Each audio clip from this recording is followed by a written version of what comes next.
लगातार हम उस पर चर्चा कर ही रहे हैं। आज उन्हीं नौजवानों की आवाज आपके सामने मैं लाया हूं। गुजरात प्रदेश, जहां कल भारतीय जनता पार्टी की गौरव यात्रा शुरू हुई है। किस बात का गौरव? 22 पेपर लीक हो चुके हैं गुजरात में और ये गौरव यात्रा निकाल रहे हैं 22।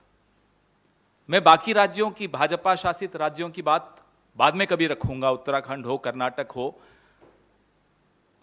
इन दोनों पार्टियों का नाम अनाप शनाप है। पंजाब में भी पीपीएससी का स्कैम अभी निकला है। आखिर कारण क्या है कि जहां जहां भाजपा शासित राज्य सरकारें हैं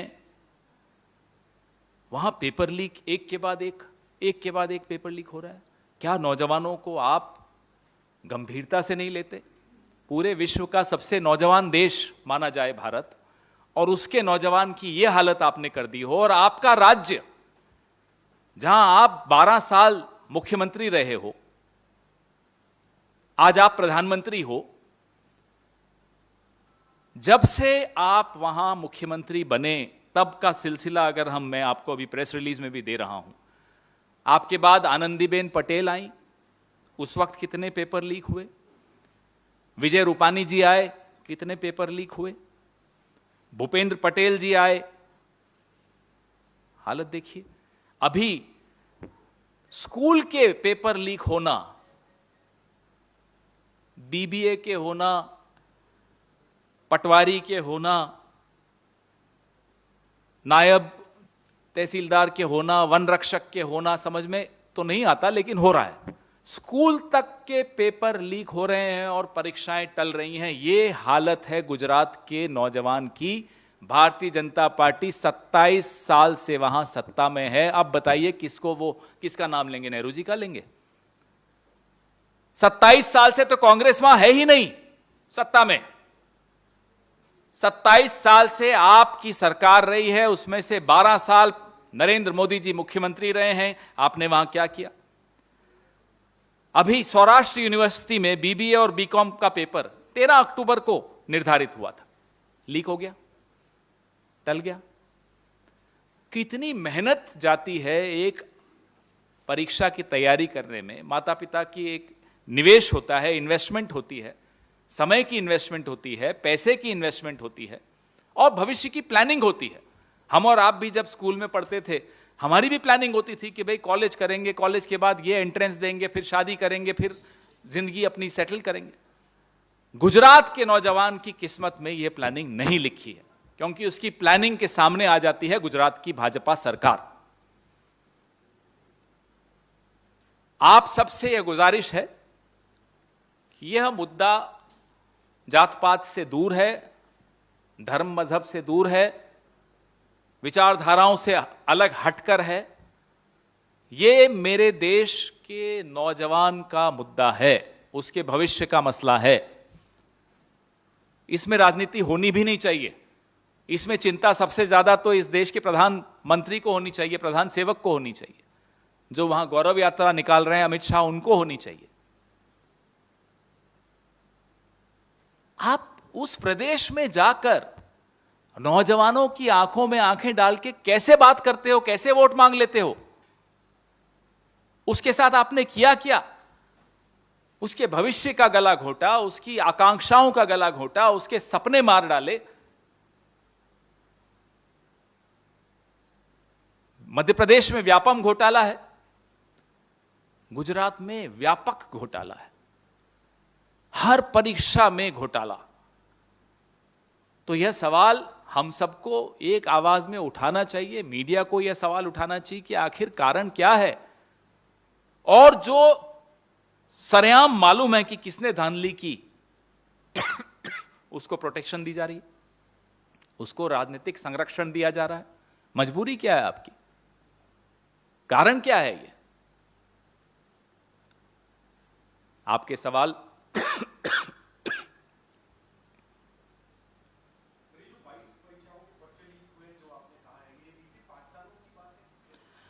मैं आपको जो आंकड़े दे रहा हूं, पिछले 7 साल के आंकड़े दे रहा हूं, जिसमें मोदी जी के वक्त का भी कुछ है, लेकिन उसके बाद का सिलसिला है ही है, क्योंकि उसके अलावा तो यह सरकार तो आपको मालूम है नो डेटा अवेलेबल है, एनडीए की सरकार। तो फिर भी अच्छा, आरटीआई का तो गला घोंटा ही हुआ है इन्होंने, फिर भी जो आंकड़े हम इकट्ठे करते हैं पब्लिक डोमेन में हैं।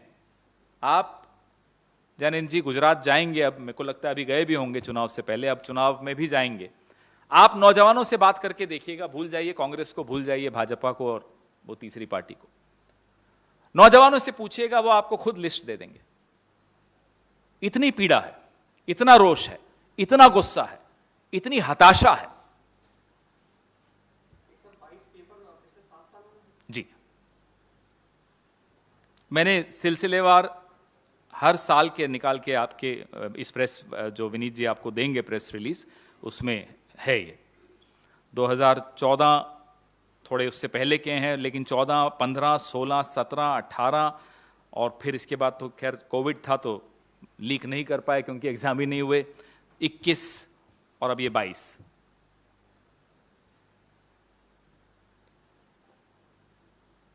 मुद्दा चुनाव this, but let's focus on this please.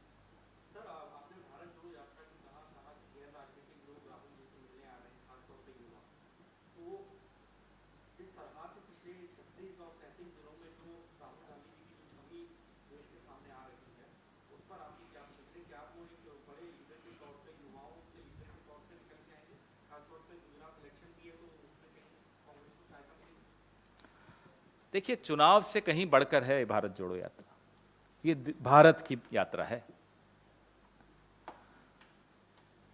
Rahul Gandhi की छवि तो हमें तो मालूम है क्या थी, लोगों को अब मालूम पड़ रही कि असलियत तो हम जानते थे, कितना काबिलियत है उस नेता में, हमारे नेता में।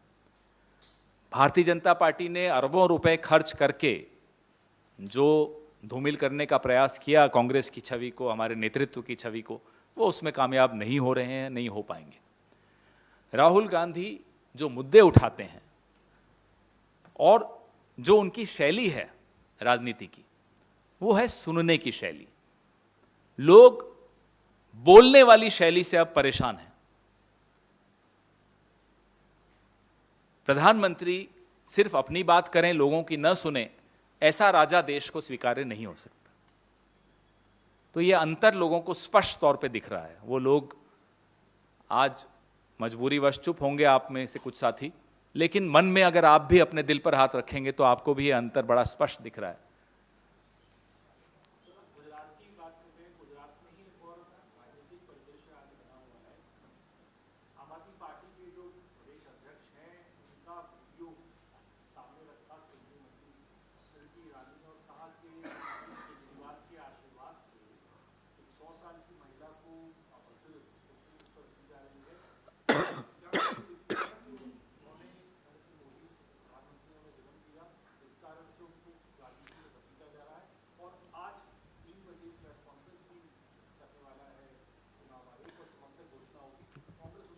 कांग्रेस पार्टी किसी के परिवार के विषय में अभद्र टिप्पणी के बिल्कुल सर्वथा विरोध में है। इस तरह की राजनीति में हमें न पढ़ना है, न इस तरह की नैरेटिव में हम विश्वास रखते हैं। हम अपने मुद्दों पर चुनाव लड़ते हैं, हम अपने मुद्दे उठा रहे हैं। हमने अपने 8 वचन जो गुजरात की जनता के सामने रखे हैं, हमारा पूरा प्रचार उसी पर केंद्रित है। 27 साल इनके और उससे पहले के 27 साल हमारे, तुलना कर लीजिए गुजरात में क्या क्या हुआ और पिछले 27 साल में गुजरात में क्या क्या घटा। नौजवानों के साथ तो मैंने आज आपको उदाहरण दिया, खेडूत किसान के साथ क्या हुआ, आदिवासियों के साथ क्या हुआ, महिला सुरक्षा में क्या हुआ, दलितों के साथ क्या हुआ, ये तमाम चीजें आपको वहां दिखेंगी। राजनीति मुद्दों पर लड़ी जाती है, राजनीति विचारधारा की लड़ाई होती है, राजनीति व्यक्तियों की और व्यक्तियों के परिवारों की लड़ाई नहीं होती।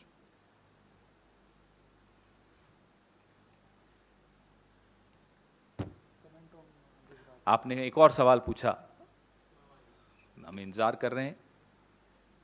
सारे उद्घाटन तो प्रधानमंत्री कर ही चुके हैं, तो उम्मीद है कि आज घोषणा कर ही दी जाएगी चुनावों की। मैं भी देख रहा था, इतने व्यस्त हो गए थे प्रधानमंत्री जी, हर 5-7 दिन में गुजरात, कभी हिमाचल, कभी गुजरात, कभी हिमाचल। तो सरकारी खर्च पे जो जो होना था वो तो हो ही गया। अब देखते हैं क्या होता है।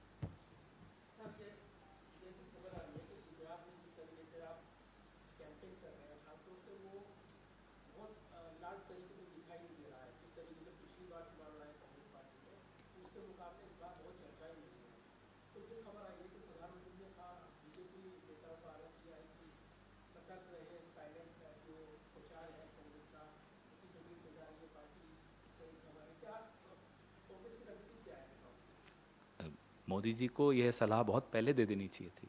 सतर्क रहना ही चाहिए था कांग्रेस से। उन्हें लगता था कि ये करोड़ों अरबों रुपए खर्च करके वही सुनाई देंगे, वही दिखाई देंगे। वो सुनाई देते होंगे, दिखाई भी देते होंगे, काम करने वाले लोग कुछ और होते हैं। डॉक्टर मनमोहन सिंह जी बोला नहीं करते थे ज़्यादा, काम करके दिखाया, अर्थव्यवस्था सुधार के दिखाई। ये कांग्रेस की परंपरा और कांग्रेस का डीएनए है। ये ऊंची दुकान फीके पकवान जैसे लोग हम नहीं हैं। पिछले 8 साल में सिर्फ और सिर्फ प्रधानमंत्री दिखाई देते हैं, सुनाई देते हैं, उनके काम नहीं सुनाई देते, उनके काम नहीं दिखाई देते, उनके काम महसूस नहीं कर पा रहा कोई भी देश में, नोटबंदी को छोड़ के।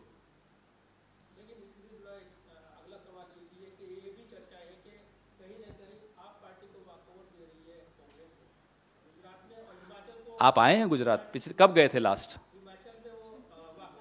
कब गए थे लास्ट? कब गए थे लास्ट गुजरात? आप आइए और उसके बाद हमसे मत मिलिए, वहां कांग्रेस के किसी नेता से मत मिलिए, सिर्फ घूम कर आइए, फिर बात करते हैं। यह सब प्रचार का, दुष्प्रचार का हिस्सा होता है जो ये बोलते हैं। बोलने दीजिए, सुनते रहिए। 8 साल से सुन ही तो रहे हैं हम लोग, आप भी सुन रहे हैं, हम भी सुन रहे हैं। इस बार खुद जाकर देखिए और अपने बॉस से फिर अनुमति लेकर, क्योंकि मैं नहीं चाहता आपकी नौकरी पर कोई खतरा आए, जो देखो वो चला देना बस। बुलाए बगैर आइए, क्योंकि हम बुलाएंगे तो लगेगा कि हमने आपको प्रभावित किया। आप आइए, देखिए, जो देखते हो वो चलाइए। वॉकओवर जनता किसको दे रही है वो आपको दिख जाएगा, और किसको अब जनता चलते किया करवाना चाहती है वो भी दिख जाएगा।